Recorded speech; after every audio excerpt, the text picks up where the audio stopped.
உத்தரகாண்டில் மத வழிபாட்டு தலத்தை அரசு அதிகாரிகள் இடித்ததால் ஏற்பட்ட கலவரத்தில் 4 பேர் உயிரிழந்தனர். உத்தரகாண்ட் மாநிலம் ஹல்த்வானி பகுதியில் உள்ள வழிபாட்டு தலம் சட்டத்திற்கு புறப்பாக கட்டப்பட்டதாக குற்றச்சாட்டு எழுந்தது. இதையடுத்து நீதிமன்ற அனுமதியுடன் நகராட்சி அதிகாரிகள் அந்த வழிபாட்டு தலத்தை இடித்தனர்.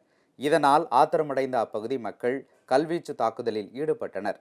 நிலைமையை கட்டுக்குள் கொண்டுவர காவலர்கள் கண்ணீர் புகை குண்டுகளை வீசினர். இதையடுத்து காவல்துறை ஊர்திகள் தீ வைத்து எரிக்கப்பட்டதால் அந்த பகுதி போர்க்களம் போல் மாறியது.